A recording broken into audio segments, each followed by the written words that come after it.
Hi అండి, నమస్తే. Welcome back to Anusha some recipes. ఇవాల్టి వీడియోలో కరకరలాడే ఆనియన్ పకోడీ లేదా గట్టి పకోడీ అని కూడా అంటారు. ఈ పకోడీని పర్ఫెక్ట్గా క్రంచీగా హోటల్ స్టైల్లో ఎలా ప్రిపేర్ చేయాలో ఈ వీడియోలో చూసేద్దాం. ఫస్ట్ 1/2 kg ఆనియన్స్ని పీల్ తీసుకొని మరీ సన్నగా కాకుండా మరీ లావుగా కాకుండా ఈ విధంగా స్లైసెస్గా కట్ చేసుకొని ఒక బౌల్లోకి యాడ్ చేసుకోండి. వీటిలోకి 4 పచ్చిమిర్చిని సన్నగా కట్ చేసుకొని వేసుకోండి. అలాగే 1 టేబుల్ స్పూన్ దాకా జీలకర్ర, రుచికి సరిపడా 1 టేబుల్ స్పూన్ సాల్ట్, అలాగే 1 టేబుల్ స్పూన్ దాకా కారంని యాడ్ చేసుకోండి. కొద్దిగా కరివేపాకుని కట్ చేసుకొని వేసుకొని గట్టిగా ప్రెస్ చేసుకుంటూ కలుపుకోండి. ఇలా ప్రెస్ చేసుకుంటూ కలుపుకోవడం వల్ల ఆనియన్స్లో నుండి వాటర్ రిలీజ్ అవుతుందన్నమాట. అలాగే ఆనియన్స్ ఈ విధంగా విడిలిపోతాయన్నమాట.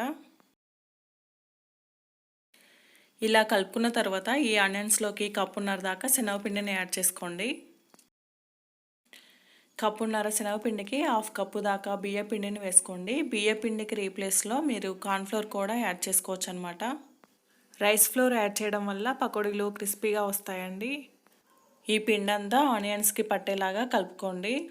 అలాగే 1 టేబుల్ స్పూన్ అల్లం వెల్లుల్లి పేస్ట్ని వేసుకొని ప్రెషర్ ఇస్తూ గట్టిగా కలుపుకోండి. అల్లం వెల్లుల్లి పేస్ట్ వేయడం వల్ల పకోడీలో టేస్ట్ చాలా బాగుంటాయండి.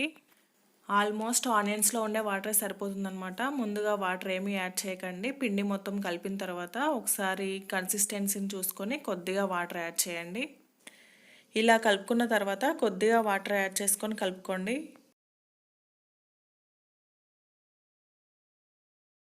మరీ ఎక్కువ వేయకండి, పిండి లూజ్ అయిపోతుందన్నమాట.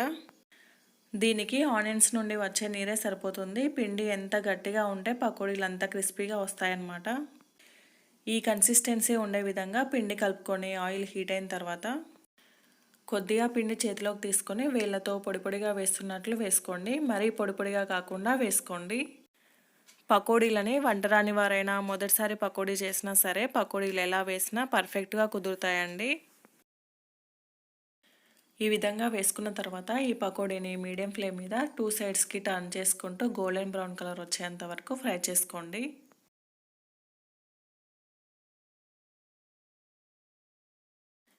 ఇలానే 2 సైడ్స్కి టర్న్ చేసుకుంటూ గోల్డెన్ బ్రౌన్ కలర్ వచ్చేంత వరకు ఫ్రై చేసుకోండి. ఈ పకోడీలు చలికాలంలో వర్షాకాలంలో తినడానికి చాలా బాగుంటాయి. మరీ ఎక్కువ ఫ్రై చేయకండి, ఆనియన్స్ మాడిపోతాయన్నమాట. ఈ విధంగా ఉన్నప్పుడే ఒక ప్లేట్లోకి తీసేసుకోండి. ఇలాగే మొత్తం పిండిని కూడా వేసుకోండి. ఈ వీడియో కనుక మీకు నచ్చినట్లయితే మరిన్ని మంచి మంచి వీడియోస్ కోసం మా ఛానల్ని తప్పకుండా సబ్స్క్రైబ్ చేయండి. Thank you for watching.